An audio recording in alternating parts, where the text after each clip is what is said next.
This is one of the cheapest air fryers in the world. This is one of the most expensive air fryers in the world. Today, we're gonna compare them. So straight out the bat, this is not a sponsored video. This was the most expensive air fryer that I found. And to be honest, I've wanted to use a Ginger air fryer for so long. I think this one's slightly more expensive. It's got a larger capacity. It's actually got a whopping 7.6 liters of storage across 2 different zones. And when it comes to the Ginger air fryers, there are so many different versions you guys have told me about over the years. I know there's one that's like roughly half the price that only has like sort of 1 or 2 functionality, whereas this is 6 in 1. So the plan today, apologies if you can hear the rain, it is like insane today, is to test that functionality against that 20 quid super budget wish.com air fryer and see if it's really worth it. Wow, that rain is really coming down. There could be a power cut, but hey, we'll keep going. So you've got these 2 zones here and they look deceptively small, but as I say, 7.6 litre. And in each of these, now these are what I call the racks, but apparently these are the crisper trays, which helps the air circulate, as we know. In each of these, you can cook 1 kilo of chips. What I like about it is you can actually cook 2 different things at once. So if you've got like a vegetarian in the family, they could literally have like one side and the other. But there's actually more to it than that. You can actually sync it so that the one that has the longer cooking time starts first, and then the other one will kick in and finish at the same time. We're gonna test that. So we'll learn more about it as we get going, I think, and there's loads more things to research and read online if you wish.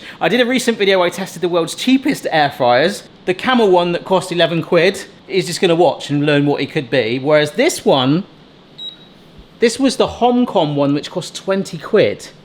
Now that was impressive, but although that looks fairly big, that's actually only 1/3 of the capacity of the other air fryer. There's also some other interesting comparisons like timers, temperatures, durations, things like that, but we'll come on to it as we get started. So indeed, let's do that with our first test, the, well, air fry test.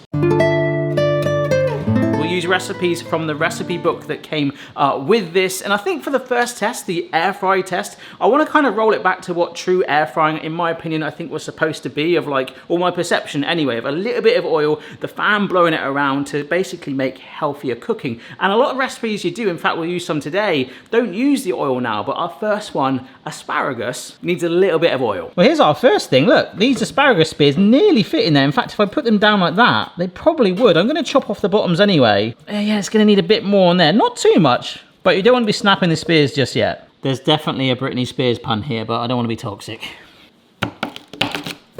This is just preference, I'm doing it like this. So the tray's out the way, I can just kind of gloss it a bit better. Nice and coated, and sit it back on the tray. I've just done the same thing, so oiled them with the crisper tray out and then back in, hey ho. Let's go. On, air fry, 200C, 10 minutes. We are literally having an air fryer race right now. This is the thing, actually. Remember, this is just a 20 quid air fryer. It's not Alan, although he might make an appearance later. It could actually break during this video. We might push it too hard. Oh, there we go. Oh, okay. And indeed, it has just finished. Ooh. All right, let's compare. I have to be honest, they look rather identical. Similar consistency. Maybe a slight more charring on the budget one. Okay, budget one.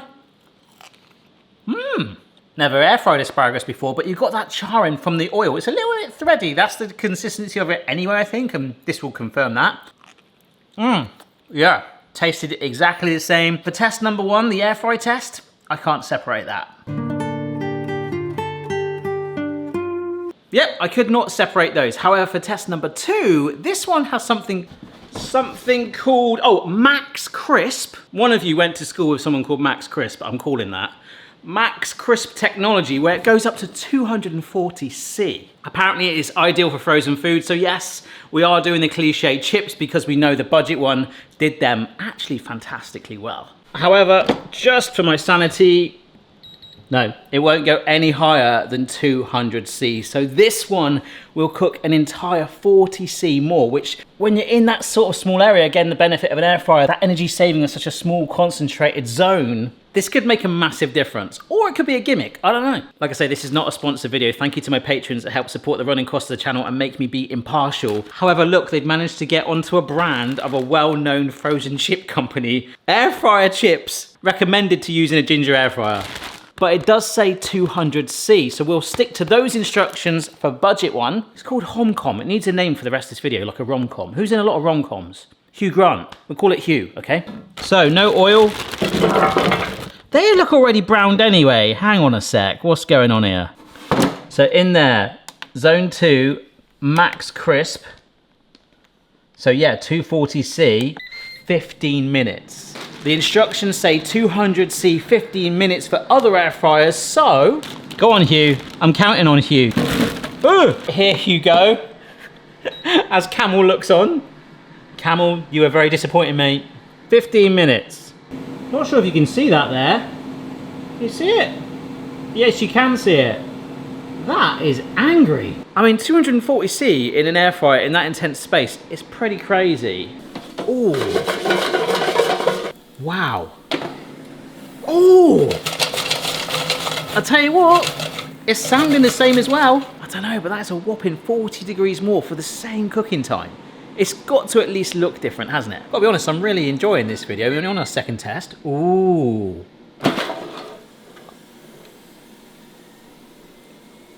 What? I did exactly what it said? What? I mean, they're crisp, they're max crisp. Oh dear. One or two of them look like mopane worms. I did a taste test video on that years ago. I don't know if that's going to help with the flavour. Hopefully it will. Drained it off on some kitchen towel and it's now sat in a gorgeous ramekin dish, ready to be munged. Oh my gosh. I mean, let's be honest, just shove a bit of ketchup on, no one will notice. But I think 75% of them do look all right.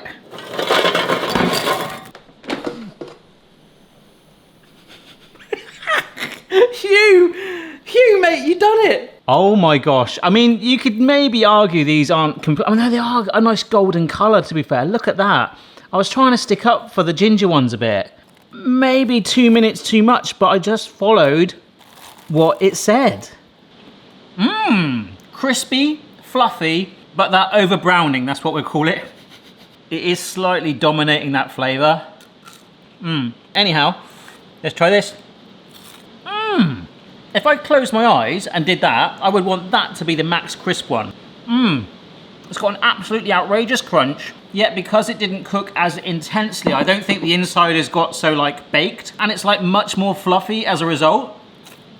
Oh, maybe if it's like 220C or something like that, but 240 is strong heat, and wow, I guess even if it's a tie like our first test, then arguably the budget one has won, but I think the budget air fryer has actually won that test. Okay, so third recipe again, we'll follow the manual, and they've got some peanut butter chocolate brownies here. They bake in around about 35 minutes at 160C. Hugh has actually got a cake setting too, which is cool. Huge news. And although I could actually do most of these steps in the air fryer basket, in previous videos we've showcased that, how you can pretty much use the entire thing as a mixing bowl for your prep, for melting things. I'm just gonna stick to the instructions, all right? This is some dark chocolate, and here is some peanut butter, half of it for this recipe, and some standard butter. With it being chocolate, 30-second blast, stirry until, well, smooth. We are building up quite the epic air fryer playlist if you fancy checking that out. So that's nice and smooth now. This is just some flour and cocoa powder. The other thing we've got is some eggs. It's 2 beaten eggs with some sugar. All right, that'll do nicely. So nearly there now, but of course I get the excitement of doing this again for the other air fryer. Chocolate mixture goes in, and then the flour too. This is very rough, and I'm going to be equally as rough for Hugh's one, don't worry. Not the biggest mix, and I think in a weird way you're sort of seeing the true depth of just one of these air fryer buckets now. Apparently we just drizzle on some peanut butter, just sort of roughly. I'm happy with that. See, what I do like about this is when you turn it on, like, it doesn't need the bucket in there. That's what Hugh needs. He's got to have it in there for his power to be turned on, otherwise he's like, nope. Although that is kind of like a safety thing. So that's gone in, and then we'll go to bake. So it's automatically at 160C, and it's going to be brim full of asher. Well, that was 45, but 35 to 40 minutes. So based how powerful this is, I'm going with a 35. I'm going to make that exact same mix up for Hugh. In Hugh go. So 35 minutes. Cake mode automatically goes to 160C. Boom. Right, we're having a little air fryer bake off here. The only thing that's left is a little bit of chocolate, which I'm gonna melt in the microwave for drizzling in a minute. The other thing this is doing, other than hue, is it actually is adaptive. If it gets too hot, it slows down. You can hear the motor every now and then, the fan sort of reducing and then increasing. I actually heard that last night while I was asleep, but I'll come on to that in just a minute. But I think what I'm missing, and the reason why I liked that AI air fryer that had the glass window, is like an oven. You know when you're baking brownies like this, you can still kind of like have a little look and see what's going on. With this, I can't. If I had like a little window in there where I was like, oh my gosh, they're catching, even a couple of minutes, boom. And whilst these have both been air baking, I've potentially found one online, middle of the range budget, which might tick all of those boxes. I've just ordered it. 2, 1.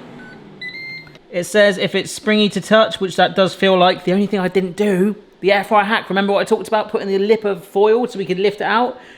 Damn, because that base of baking parchment that it says in the recipe instructions has completely been covered and, well, swamped with brownie. But apparently what we can do now is take some of that spare chocolate that I melted up and just drizzle it on top like that. I don't think that's gonna get like a decent set on it, but it says to put it in there where there's still residual heat.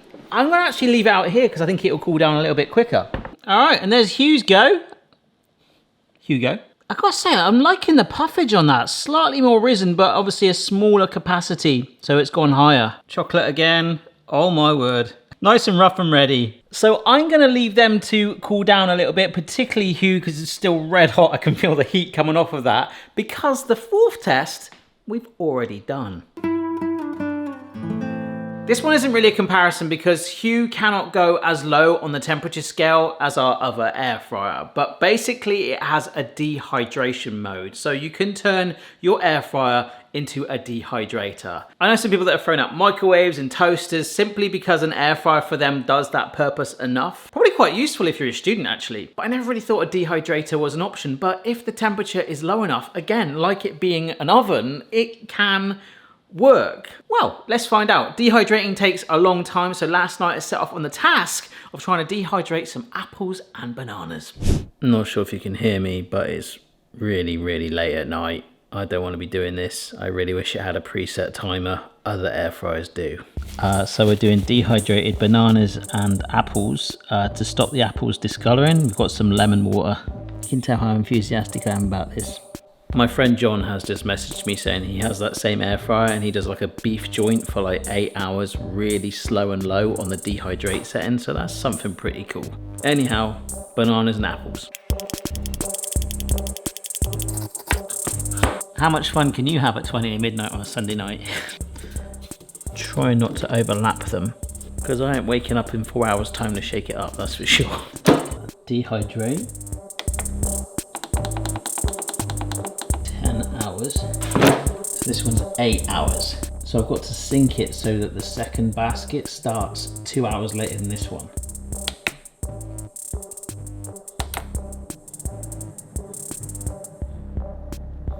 Hopefully you can hear. I was really worried it was going to be super loud and wake everyone up. So I'm going to go to bed. Just turn this light off a minute, hang on. Okay, it's completely pitch black in here, other than the air fryer display. Right, I know you can't see me, but I'm still here, and I'm going to bed now. Back to tomorrow. So just a little update, you can see these timers, just like the boy band, are now in sync. I've not actually looked, hopefully it's looking all right. The house didn't burn down, it's all good. I'll get my lights set up and we'll see what this is like in about 17 minutes. Ooh. Oh, wow. Okay, so the banana and the apple. Oh my word, you can see the apple. Yeah, that is very well done. Look at that. That's amazing. The banana's actually stuck. I've got to peel them off a little bit, but that has worked. I mean, I think you could push these a little more. They seem, you know, they've got a little bit of chewiness in them, but I think I'd probably prefer that. I do find that with dried bananas. I do like a charity walk each year and make a trail mix, and it's always like the bananas that are like, ooh, that's got some crunch. I'm genuinely impressed by that. Let's have a taste. Couple stuck underneath the tray. Absolutely amazing. I'll try the banana first. Mmm. Oh, it's still sweet. And that tastes way fresher than those ones that you buy pre-bought in a bag. Mmm. I really like that. How about the apple? Oh my word. I actually quite like keeping the peel on. Obviously that was optional. Just sort of thought it gave it a nice little pattern on the edges, you know?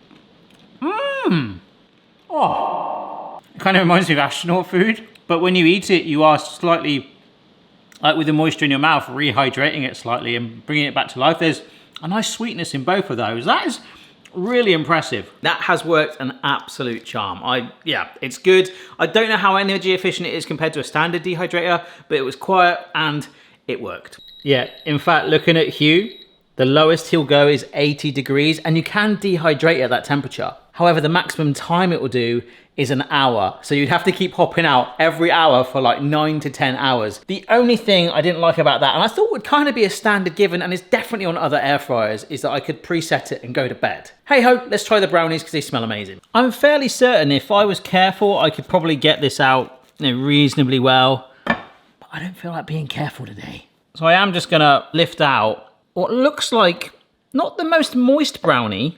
Oh, he says, look at that. There is a little bit there and I want that if I can. Let's just get that back on top so we can see. There we go. There's our peanut butter back. I would say it's slightly more chocolate cake than brownie. But it's worked. It just kind of has that microwave sponge vibe. You know when you do like a 1-minute cake in a mug? Yeah, that's worked, but has Hugh. Down you go, mate. Alrighty, looks very similar.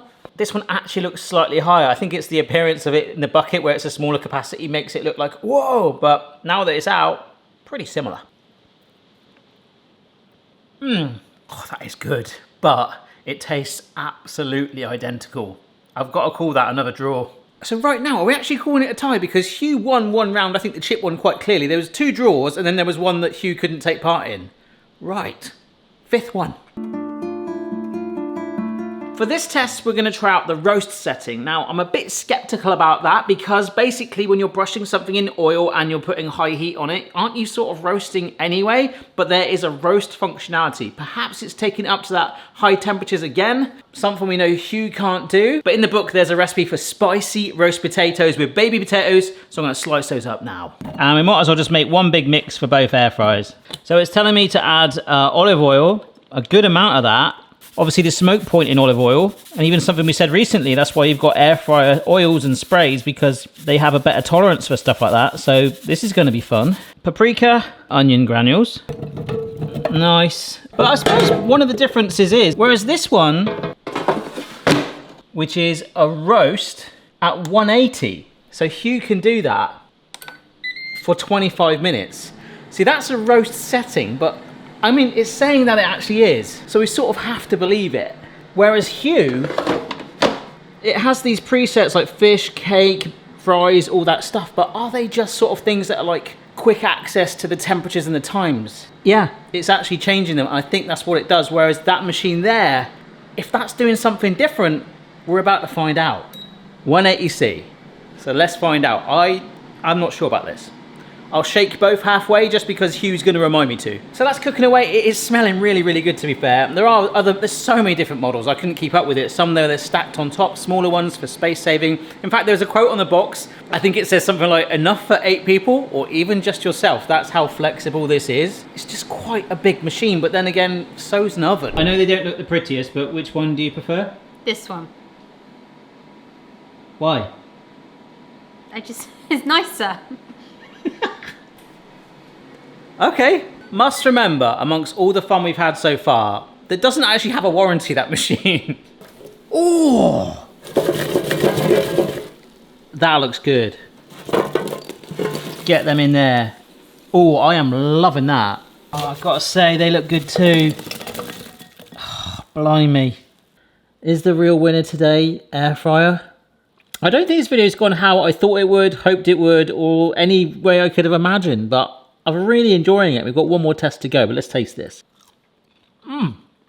Nice crunch, full of flavour, fluffy in the middle. Really like that.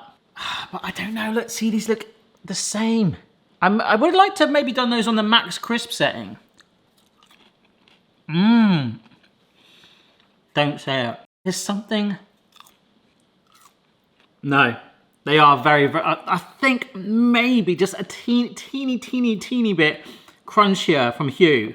But no, it's literally down to the potato size to pick up. The much smaller ones have crisped up really, really well. They're both really good, really tasty, and that was a nice recipe. For our final test, I really want to look at that duo mode. I mean, we've arguably already done it with the dehydrating setting, even though I was half asleep. But the duo mode, say we're doing 2 kilos of fries, you could do a kilo in each one, press go, and it will actually sync across. So you set the settings on one bucket, and then the second bucket's like, oh, all right, yeah, we're doing that. You can also cook it so it just starts at the same time. So a little bit like some restaurants you go to where it's like, hey, your food's ready, there it is. It's like literally there, once one bucket's done, it's done. Or like we saw, it's got the NSYNC mode. So you can say, bye, bye, bye. Sorry, to cold food. But so you can cook multiple things at once and they're both hot and ready at the same time. Now, how are we going to test this with Hugh? Well, in that budget air fryer video, there was a review left by someone that said, I liked it so much that I bought 2 so I can cook multiple things at once. I've not done that, but Hugh has now got a mate, Alan, my regular air fryer. So we've now got what sounds like a pub. We've got Alan, Hugh, and Ginger. In this recipe book, there was a duo cooking section where it gave you all the different lists and methods. So remember, we can air fry one side, we can even dehydrate another. And that's what I've picked out. Unfortunately for Hugh and Alan, I'm gonna have to do that manually, but you'll catch my drift. All right, so we've got zone 1 of the Ginger and we've got Hugh's bucket. These are chicken thighs with the skin on. I'm hoping they're actually gonna char up and blister quite nice. And this is some buffalo sauce. I've no doubt though that this will warm and actually just dribble to the bottom. So I'm just following their recipes again. So buffalo chicken thighs. So they air fry for 200°C, 27 minutes. Actually, we've talked a lot about like preheating air fryers and not even that has that functionality, but I really do think that that is not a massive thing, generally. It's such a small area. So again, with this one, we know it can do 200°C, 27 minutes. I won't set it off just yet. We are going to do some balsamic roasted tomatoes. So the chicken thighs are going to be air fried. That's the setting. And I intentionally picked something that used a different method because these balsamic cherry tomatoes are going to be roasted. And they only take 15 minutes. And here is Alan's bucket. But Alan's a solid air fryer. He's never let me down. And you know, maybe, just maybe, that's all it should be. Does it need to have that functionality or even a safe warranty? There's definitely a balance.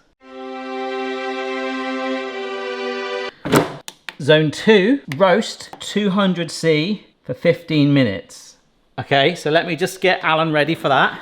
Here we come, Alan, it's your big moment. 200°C, but I can't do Alan's timer because he'll just start. So back here, these are both set. So if we sync, if I press start, see? This is gonna hold. Ooh! Oh no, it reset. Oh, what was the time again? Oh my gosh! I'm sorry, I'm sorry. It must have a very short memory on it. We all get that. It's now cooking at the same time, but at some point, I'm gonna have to start to get him going. It's gonna beep mandatory halfway through 27 minutes, which is 13 and a half. Which will be 1.5 minutes too late for our cherry tomatoes, which need 15 minutes, not 13 and a half. So I am gonna keep my eye on this and this. Well, actually, I don't need to keep my eye on this at all. It's telling me not to shake it up, essentially. It recommends, like most recipes, it's good to agitate it anyway, which we have been doing, but I don't, this is literally gonna cook for me. So I've set myself a 12-minute timer on my phone, which will like alert me to just turn this on and get Alan going, even though when the 12 minutes hits, this will automatically. I'm having fun. This is fun. I'm in a bit of two minds here, really. Obviously, that one's working for me. I don't need to look at it. But I was expecting more. It seemed like a lot of hassle, like I was going to be like flustered. Other than the memory loss of probably me and this to get it going, there's not really much more to it. I've just literally got to turn that on. Having 2 air fryers physically take up that amount of space is probably not great. But 2 of these would have been 40 quid in total, not nearly 400. And you couldn't even hear the sound then of Alan going, all right, let's start, because there's just so much like an air fryer orchestra right now. So I'll see you in around 15 minutes. And I guess if we just leave it, it will stay warm. Oh my word. Look at that chicken. Oh, they look amazing. Ooh. Ah, there's the beep. Oh my word, look. That's cooked through too. There must be a restaurant that runs purely on air fryers. I think we just proved that concept. Okay, tomatoes. Ooh, they're good. Now, Alan's tomatoes. Oh, wow. Yep. But there is a definite colour comparison between them. Oh my word. I'm loving the charring on there. Bit of caramelization has happened as well as the sauce cooked. And I gotta be fair, the chicken in hue looks very, very similar. This is gonna be a close call. I just looked up, I'm like, all this stuff out here. That got a bit crazy. All right, so my Hugh's chicken. It's so tender. And the ginger chicken, yeah, that's too close to call. When it comes to the tomatoes though, I don't think Alan's helped us here. That is a massive difference. The colour, I can even see it there. It's still nice. I feel like we're going back to Max Crisp territory again with the fries earlier. That blistering is gorgeous. I think maybe I proved to myself there that Alan actually is the worst air fryer of the lot. And that bargain that I found online is actually a machine. I mean, it is a machine.